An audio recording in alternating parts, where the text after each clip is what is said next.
Mantan Kepala Dinas Kelautan dan Perikanan Kabupaten Timur Tengah Selatan, Dr. Andus Yosep Baker, Senin sore ditahan aparat penyidik Kejaksaan Negeri Soe.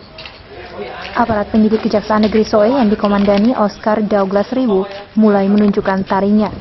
Satu persatu tersangka kasus korupsi di TTS ditahan dan digiring ke rutan Soe. Senin sore, mantan Kepala Kelautan dan Perikanan Kabupaten Timur Tengah Selatan, Dr. Andus Yosep Baker, ditahan aparat penyidik Kejaksaan.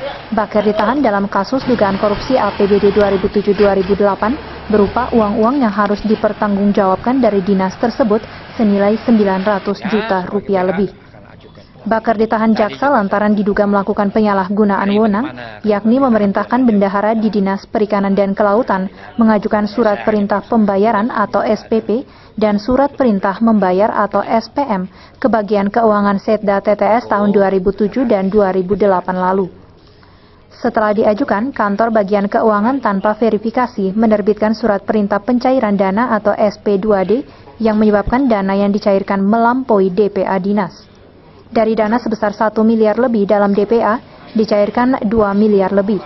Kondisi tersebut menyebabkan dana 900 juta rupiah lebih tidak bisa dipertanggungjawabkan. Baker didampingi penasehat hukumnya Anton Mone menjalani pemeriksaan di ruang Kasipitsus Ari Ferdiana sejak pukul 11 WITA dan berakhir pukul 12 WITA. Usai diperiksa, Baker langsung ditahan dan digiring ke rutan Soe menggunakan mobil tahanan kejaksaan.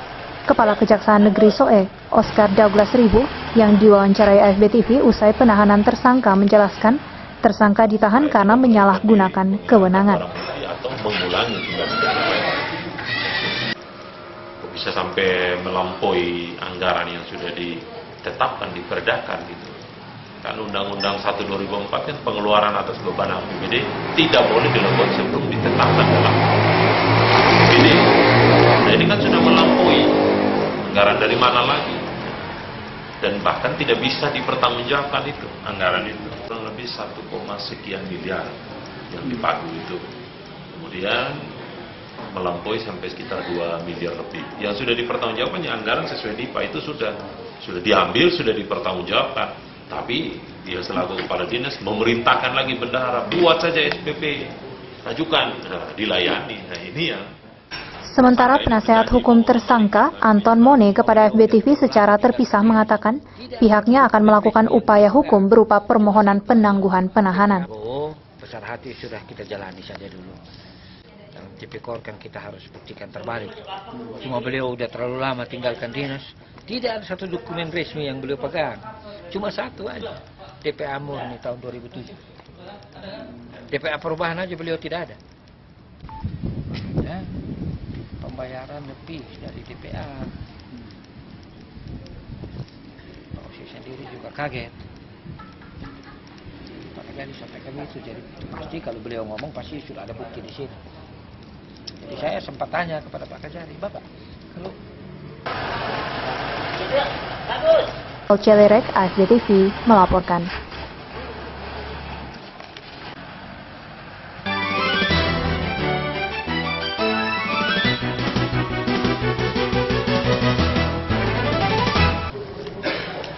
Janji Kepala Kejaksaan Negeri Soe untuk menuntaskan seluruh kasus korupsi di TTS tidak hanya sekedar gertak sambal.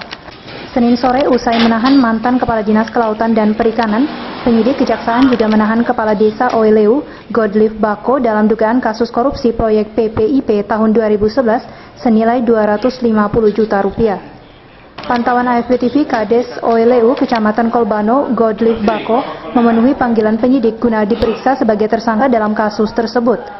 Kades Bako yang datang ke kantor kejaksaan didampingi sejumlah warga desanya pukul 15 WITA tidak bisa berbuat banyak. Lantaran usai diperiksa, Bako langsung ditahan dan digiring ke rutan Soe.